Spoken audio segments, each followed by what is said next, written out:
Hello everyone, my name is Natred. We're back here for the final Natred review of this streaming session. If you didn't know, I am trying to stream my recording sessions, because like why not? I'm already sitting in my chair talking to a camera, may as well just leave it running the whole time. And yeah, for our last review, we're going to be looking at the 7 Orders of the Warrior and under open pits from Known World War. So unfortunately, we don't get the brackets from this. I don't know if this channel posted the brackets. The Empire of Rivermore. It looks like that's it. Okay. So just the pits. Yeah, I love Krotuk. He's good vibes. But yeah, I feel like these are some fighters who I might actually be able to relate to a good deal on skill level. I might be a little bit more experienced in some of them and may have some like more actionable pieces of advice to give. Let's see. Are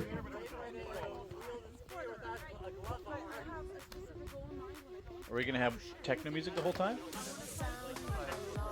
I guess so. I guess there's gonna be techno music. Yep, little touch over the top. I like the combo of super long amp guard sword and downstick in the open. Cross. Yep. I feel like I wouldn't want to use the long stick against other board fighters. Against other board fighters. Here's where I'd want to transition to my super long. Tag floating hand there.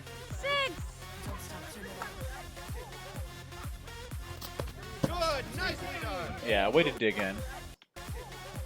The second you're fighting somebody and they're using like, I'm gonna turn down the video volume a little bit.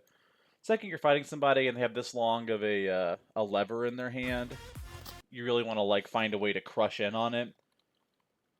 And this is great. Small shield. And look like eye contact on this guy's big sword. Completely blocks it out and planes it out. And is able to come in and easily clean it up. I like fighting with a little bit too long of weapon and board. It is scary. It is difficult to put your sword this low because your shots are so limited from that position. Yeah, like the second you're here, we all know where you're going to be swinging.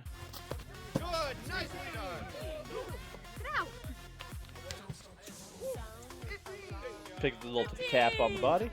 It's Selena. I miss when Selena lived in Tulsa. They were fun to fight. Oh, Selena with a little bit of the hair flip there.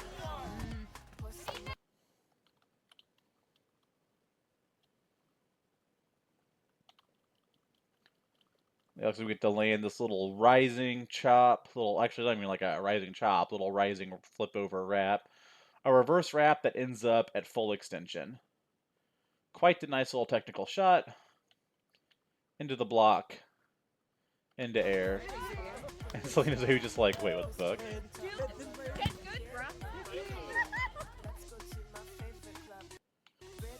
I love this teardrop. A fighter after my own heart. Okay, so this is something I love to see from lefties. Is this shoulder bait? Is this real? Or is this bait? I don't know. I don't give a shit. If a lefty has their shoulder that exposed, I'm going to crank for it. And if they move their shield all the way from here to here, now I know I can probably fake this and watch them crank it. And if you're watching earlier in the stream or watched one of the earlier 2 fights or videos I did this streaming session, we talked about how talking with Dame Curai and how she sets up buckler fighters, trying to see like where they'll let her hit them. And I feel like you can do the same thing here. Instead of throwing the shot, just fake for this fucking shoulder here. And you don't even really gotta do a like big amount of movement. There's a little bit of a chest and hand movement, and just a step to the left, and see how much they respond.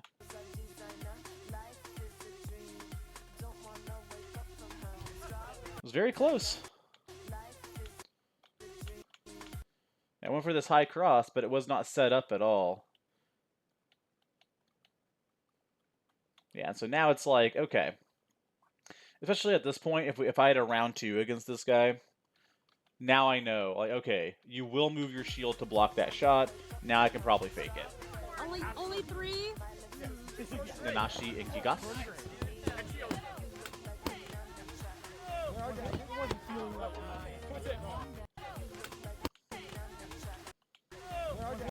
Now, obviously, Gigas is holding that shield a little bit higher to the right here, but even then, look at how committed we are with that shield covering the left hip and left arm.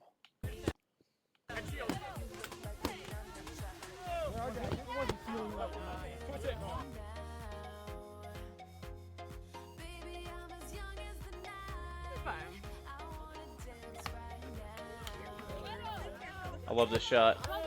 Look at that boy's back. You have to say shield crushing. No. I'm not gonna lie, I like listening to music while I fight. The house is a little bit confusing.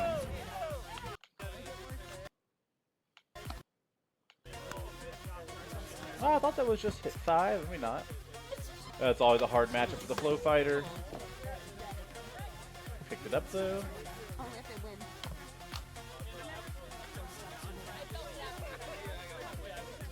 Good take. Yeah, flip the other leg. Good. Oh, flails.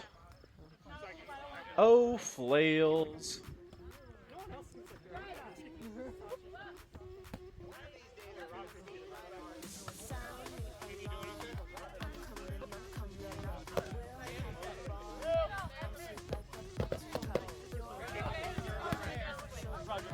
Way to clear it out, Selena. Good job.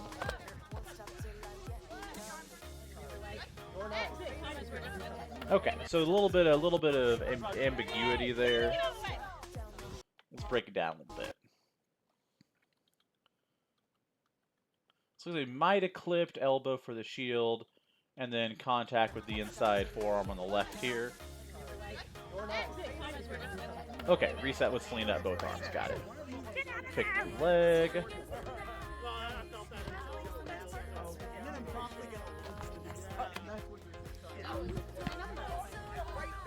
Yeah, I agree with Selena here. I really like the way that they're decided to post. So keeping your posted leg in front, if you do choose to post, I think is always optimal, because with that posted leg in front, you always reserve the right to switch your feet over and lunge. Yeah, resetting there. Yeah. Yeah, I got blocked out. Man, all respect, dude. This guy on the right, he's kind of a goober. That's not a negative statement. It's not a positive statement in it, it's just an observation. Some people are goobers. This guy might be a gooby. Yeah, got the post. Also, man, pole in this small of an arena, that's rough.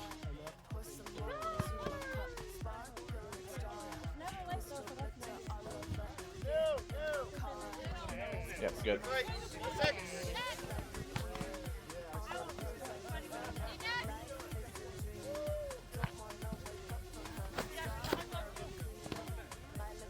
Ooh, the down pull v down pull. Awkward. Yeah, good shot. Also love that Good's magic magic gear. This seems really hard because, like, as a down pull fighter, so much of what you're capitalizing on are right-handed boardmen, right? And the second they switch off, yeah, I agree. It was goober status all the way. I feel like whenever you switch off and now you have a lefty pullman, now it's like a real gut check moment for a downstick fighter. It's probably so awkward to switch that downstick over to the other hand after you've conditioned it so long to attack open board sides. So I wonder if there's a game plan here, like what the idea is. Yeah, I know I find it awkward when I'm fighting Florentine and somebody is a left-handed shieldman because all my game is tied up in fighting righty shieldmen. Yeah, awkward.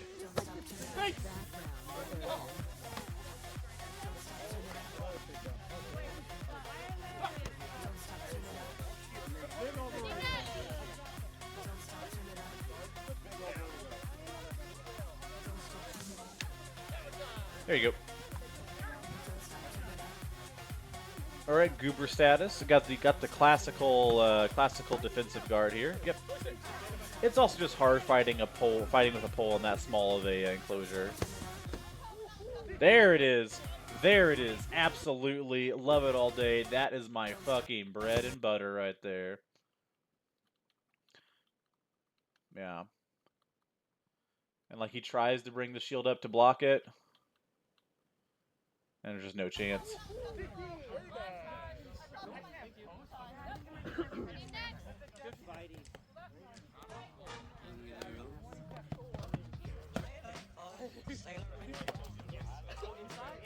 10. I've accepted that you can always fight flail in open. I've also just accepted that I don't want to win that much.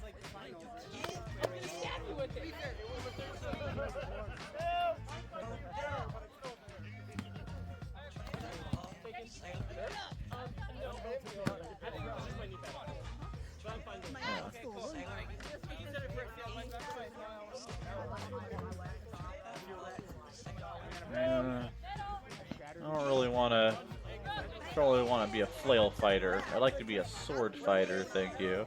Or at least a mace fighter. A non-segmented weapon fighter.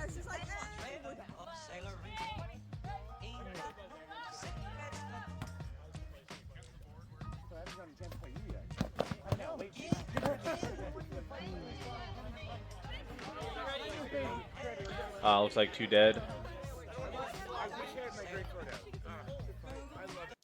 So, I'll preface this with, I'm not a pole fighter nowadays. I was a pole fighter once upon a time. And, yeah, this feels weird, right? Like, so, you have our fighter here fighting, like, with his right hand forward. You have this fighter fighting with his right hand forward, or left hand forward, left foot forward. But he has his weapon going diagonal across their body and pointed towards the ground.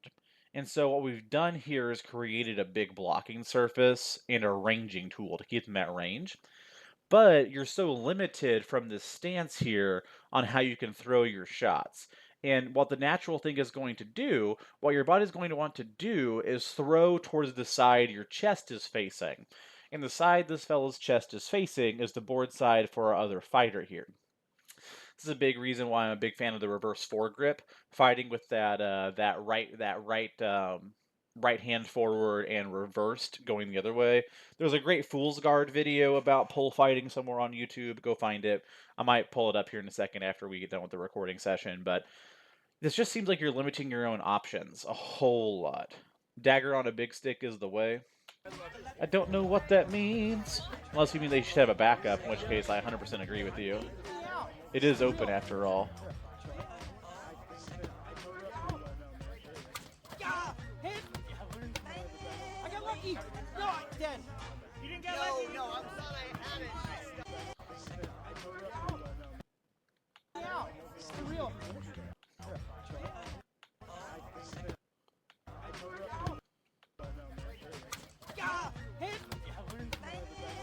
I was sure more able to see what was going on there. You didn't get lucky. No, I'm thought I had it. Stop trying. Picked up the little cheeky gut stab. You're number 1? Hell yeah! Whoa. Amp guard pulls make me cringe. What the fuck is this, dude? I'm gonna keep it a buck with you. I am fucking got your thumb broken. I don't know, man. Have giant meat thumbs. Have big old sausage fingies. I don't know. I've never had a bad hand injury from foam fighting. But this shit right here, this shit's unacceptable. What the fuck is this? Tried very hard to limit my toxicity as a fighter, to grow and change as a person, to become better, more wholesome and accepting. I want to see this guy's pole break. I want to see it snap right fucking in half. 2 is not a winner. 3 to 1 whatever. I wasn't ready for that weird stab. It's like a... I'm like, oh, run into it. Come on, delete this guy, Big Green Sword. By the 9 divines.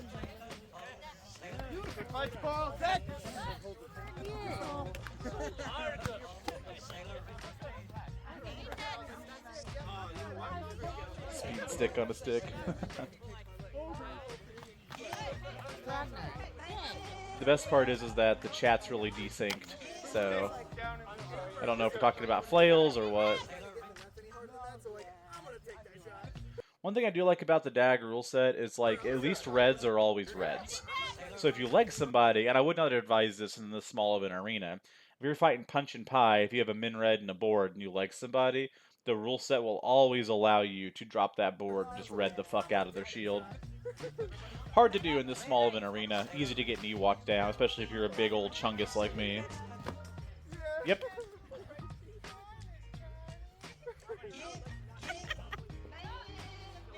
Now it's difficult.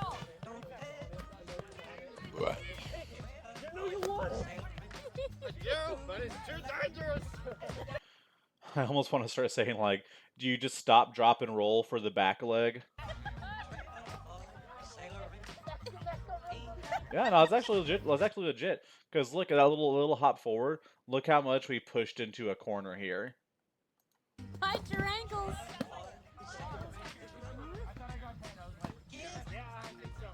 All right, Selena, delete this fool.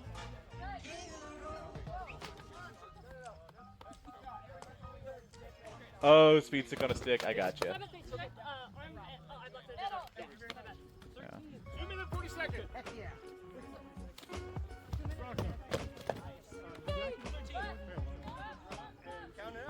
So let's review this real quick, because I think this is a great example. Yeah, this isn't. Never mind. I thought this was all good, clean blocks from our flail fighter. Instead, we see, and again, I try hard to be nice. We see what looks like a good shot, and then what I would like to consider this amp guard bullshit from our bat fighter here. Like this is a strike in what you might consider a combat game. It's combat. I'm striking you. Struck. This, as I drink more beer and get older, we'll refer to as bullshit. Like this little like pop back and then just kind of freezing there. Ah man. Pop, pop. Throw some strikes with some conviction.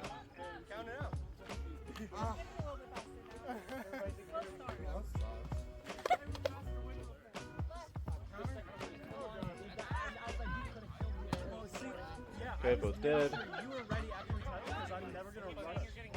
I was ready. Both legs, you say?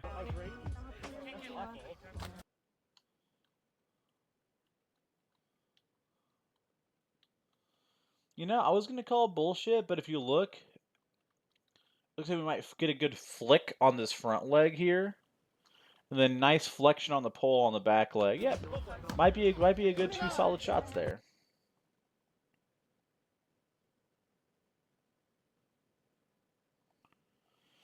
If he had switched his stance for pole on the board side, it would have been a lot better for the pole. So like that means that my pole would be on the right side of my body to be on his left side. I don't know. It's hard for me to think about that without actually standing up and seeing it.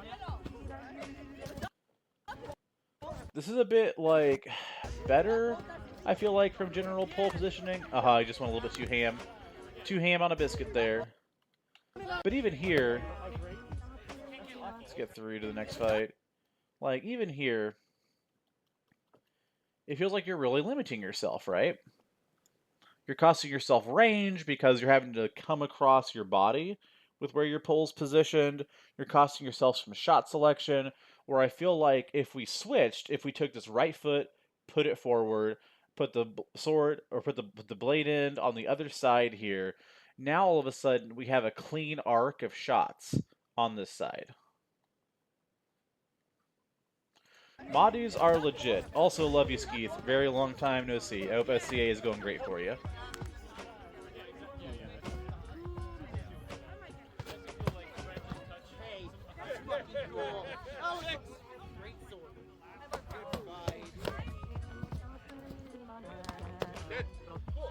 This is kind of how I wish Angus would fight a bit more. Watch how this small shieldy guy goes.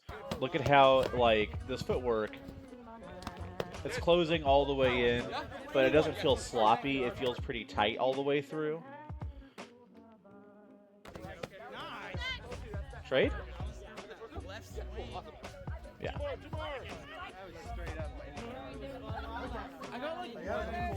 I wish that skinny pole fighter all the best in the world, but I also want to drop all of my fat ass on that pole. I want to read what David's saying here. I'm not probably explaining it great, but you should be set up to throw shots into the sword side over and over and over. Exactly.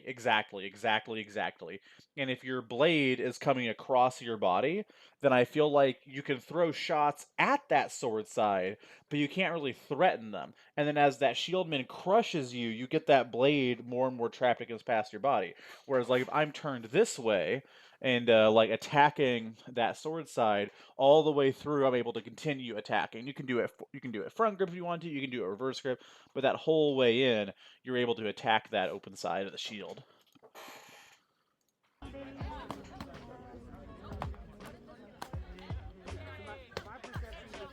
Good stab. So we got maybe one fight left. Maybe another fight.